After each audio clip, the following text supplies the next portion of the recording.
Okay, YouTubers, this is Joe from Art Alien TV and Mars Magazine on Facebook here. This is the thing we're going to be looking at today. I posted this 2 days ago. I found it a few days ago, and it's another one. And it's quite large. I would say it's about 20 feet high, possibly a bit less, a bit more, don't know exactly. And we have a very large, what looks like a male head, which I think may be part of a very damaged and broken down Sphinx, or maybe just a very large statue, okay? And you can see the eye detail quite clearly there. If I show you with the magnifier, you can see the eye detail there in the raw image. See that? See the pupil there? There's the eye. Mouth. Nose sticking out. Here's the colorized version, okay? Now this is a colorized version of this image, which is black and white. Now the black and white images that we get from NASA are more detailed and less downgraded, okay? Which is why I colorized this version and not this version. Now what I've got here is a Gigapan, and here it is. And when you zoom in, you can see the body here, which looks heavily eroded and damaged. There's an interesting part here sticking out. Now, this may have been the body of an animal at some point. It certainly looks like there would have been feet here or something coming down here. There's the head. Now, these colour images aren't as good as the black and white ones, because they're downgraded by at least 25% before they're uploaded onto this site, which is where I get them from. And in fact, this is the one to go for. This one here.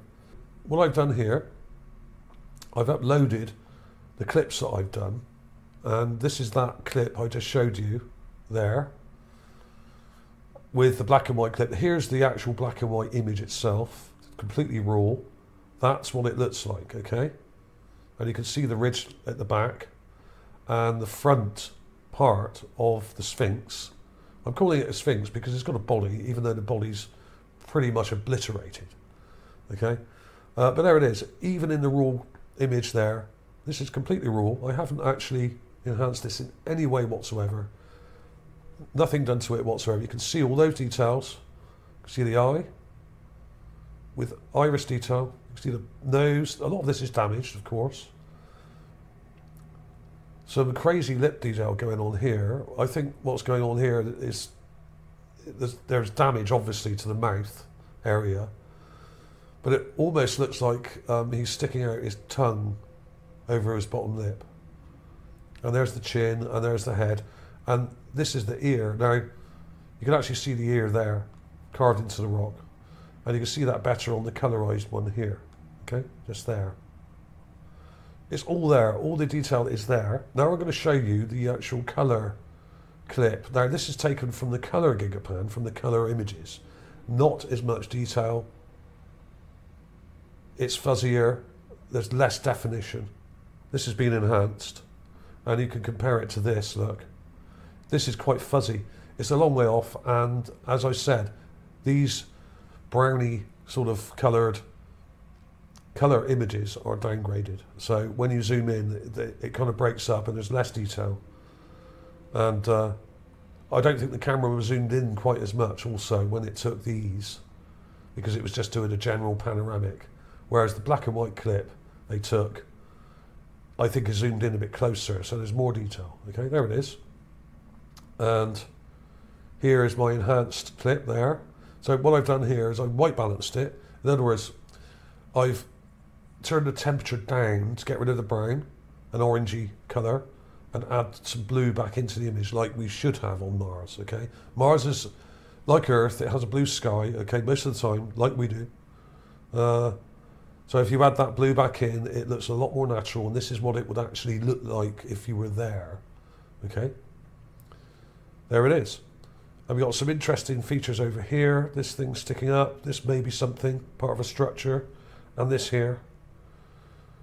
Okay, and you've got Gale crater in the background there.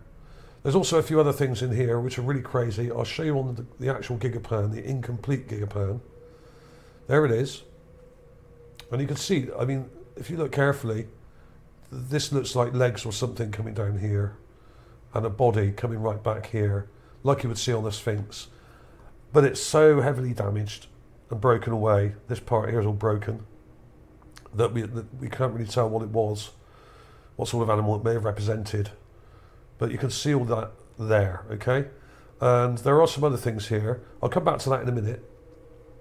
Over here, there's some crazy stuff. Now, a couple of weeks ago, I did a video showing what I thought was like spokes in a rock. That's this area here.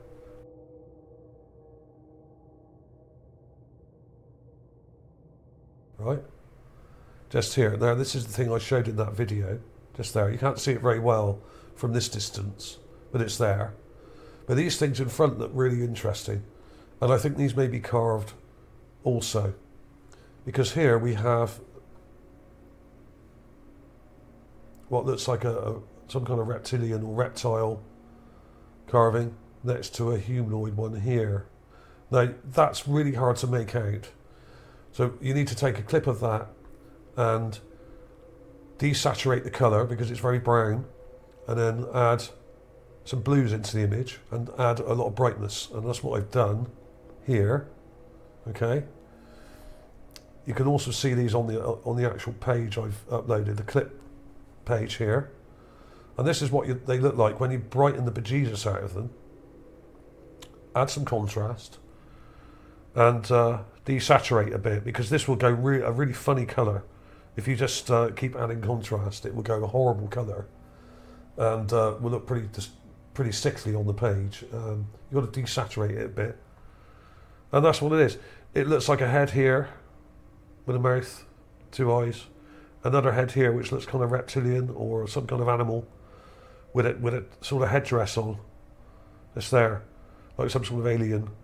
Very, very strange. And a lot of these things look like they might be also carvings of heads and stuff, which are extremely eroded and cracked.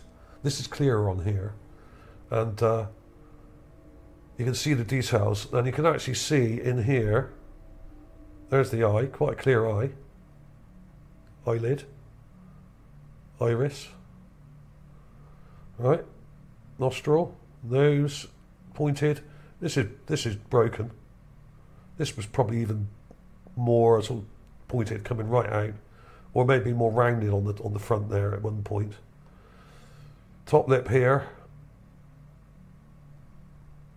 mouth, obviously. This might be the bottom lip, or maybe a tongue sticking out, but there's a sort of dark bit underneath, and then the chin comes down to there. So it's almost like a slightly protruding tongue sticking out, okay? And I think this is the ear here.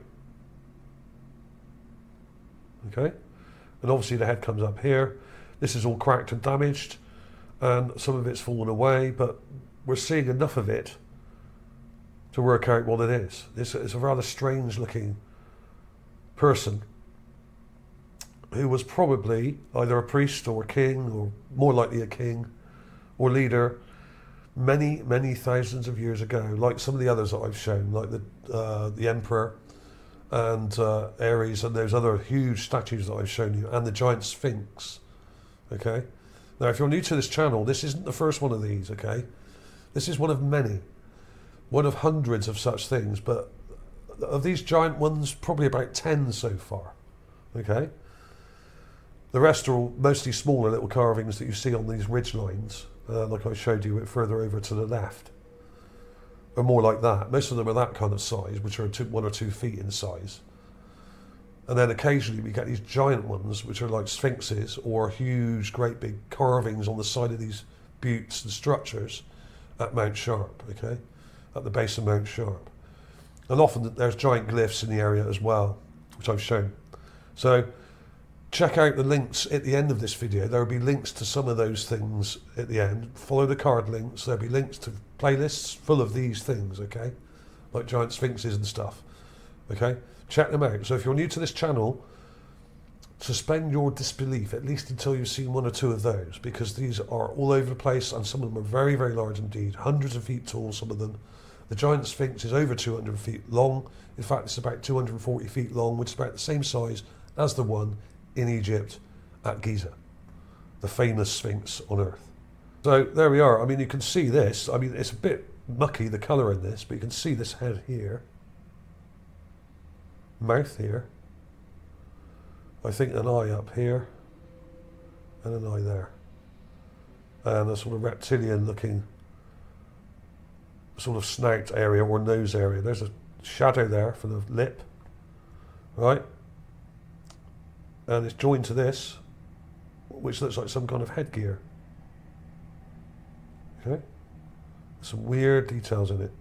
Okay, it's not very clear, and it's a funny colour. A lot of this goes quite green. And then there was this one. This is also, I think, another head here. It's a bit strange, and it looks damaged and eroded. There's one eye there. There's the other one. Nose, very damaged. Teeth and mouth area. Jutting chin. And some weird sort of striations and parts sticking out the back there. This is heavily eroded, of course. There's the eye. We've got teeth detail in there. Okay. Interesting. But these aren't very clear because they're a long way off. If we were closer, we would see these obviously a lot better. And then we have things like this on the ground, which is very strange. I don't really know what this is, but it's very odd. This thing here. This may be another head. And this could be an eye, but it may just be a funny shaped rock. And it's got these weird sort of details here. Very odd indeed, some of this stuff. It really is. And that looks a bit like a mouth, but I could be wrong. This may just be a strange rock, but you know, just because we don't understand a lot of these things doesn't mean they're not artificial. Okay?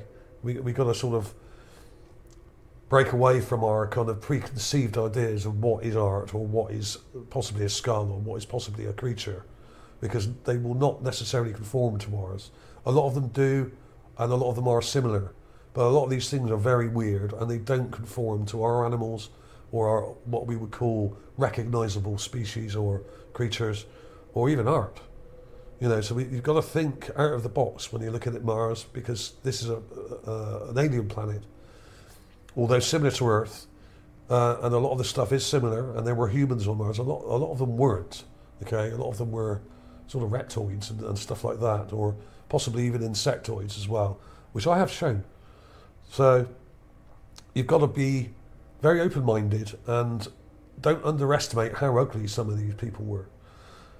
Also, okay, because they're not human. These are sort of weird things going on here. These are aliens, okay? And to us, they would look quite ugly and reptile-like or gargoyle-like, okay? Like these are. And often they have grave markers just sitting on the ground, just like this, which is what I think this is. I've found loads of these, and often they have a flat face to them and just sit on the ground. And we'll have a very sort of crude carving, like a gargoyle type face, like this one does. 2 eyes, nostrils and nose coming up here, and lips, mouth, and a shadow there for the bottom lip. Okay. Now this isn't very clear, but you can see it on the actual Gigapan. You can see it there. There it is, right there. Now, I spotted that and I thought, oh, I can see a face on there. And I thought, no, it can't surely be another one. I mean, why are there so many faces everywhere? They were obsessed with faces and heads. And of course, a lot of them aren't faces. A lot of them are just rocks that look a bit like that. But once you get into that mentality of thinking they are everywhere, it actually drives you a bit nuts, because you start seeing them everywhere when they're not really there, okay? And pareidolia does creep into this, and that is a problem. But there is one reason why humans have evolved like we have, and that is because we are trained to find patterns and recognise patterns, not only in trees and rocks and things like that, but also patterns of behaviour and patterns in camouflage and that kind of thing, okay? These are hunting instincts. When we were hunter-gatherers, we would study the patterns, the migration patterns of animals and follow them, okay? And then we would make calendars or crude calendars and mark them on the cave wall when those creatures would come back to your area, so you could hunt them again, okay? So, and this is the early origins of marking time. And the early stone circles mark time, okay? They mark the sun and the moon movements around the earth, or the earth's movement around the sun, okay? That's why we have stone circles. These were initially quite crude and probably done with just a few small rocks or posts in the ground. But as the years went by, you could move these around and make them really accurate. You could line the stones or posts up until the moon on a certain day would come right between those two little posts. When you got it accurate, then you would replace those with much larger stones, okay? Once you got it nice and accurate, you'd have to do this over a number of years to make sure that these things lined up. And these were the first chrondolas and the first actual timepieces, okay? Like a sophisticated astronomical clock, okay? So even Stone Age people were doing this. So these people were very clever, and the same would have happened on Mars. And we are literally trained to look for patterns of behavior, movement, camouflage, and all these other things. So pareidolia is an actual made-up word that was only made up in the 90s, quite recently, by some sort of debunker journalist. And but what it's trying to debunk is millions of years of evolution in humans, okay? Now the reason we got where we are is because we have this way of following patterns and measuring them and defining them, whether it be in crops, whether it be in plants, whether it be in animal migration for hunting purposes, or whether it be the planets. And if it wasn't for this way of measuring patterns and movement and behavior, I would not be sat here showing you this now. This robot would have never flown to Mars. We would not be seeing images from a robot taken on Mars, beamed to us on Earth, and looking at them now on the internet. We probably wouldn't even have the internet. We would still be living in caves, okay? So those people who keep going on about pareidolia, you are repeating a CIA talking point, like the word conspiracy theorist. So, are you saying that our ability to see patterns means that we are stupid? Because I say our ability to see patterns has got us exactly where we are today. And if it wasn't for that, I wouldn't be here, you wouldn't be here, none of us would be here. Okay, so bear that in mind. And this sand, in some of these areas, may be 20, 30 feet deep. So there's a lot of stuff down below this, and I've shown this before. You can see structures down in some of this sand, okay? And some of them go right down into the ground. And I've shown many of those before as well. So there we are. We have another Sphinx. I'm calling it a Sphinx because that's what I think it is. There's that little marker there, just below it. So this may be a marker leading you to it, okay? Because it's literally just there, just below. There's the marker. And you go directly above it, and we have a Sphinx. It's just a shame it's so damaged and the body is really broken down. But this may have represented some kind of animal here, like a lion or a goat or who knows? Who knows? It could have been any of those things. And for those of you that don't think there are giant sphinxes on Mars, here is one. I'll leave a link for this as well below. Here it is. You can see it here, right here, just there. Here's an enhanced clips of it from 2 angles. This can be seen from multiple angles as the rover drove around over a number of years. So it's definitely there. This is over 240 feet long and about the same size as the one in Egypt, as I said. Okay, I've shown this many times before. It's from Sol 620 and lots of other Sols, 654 as well.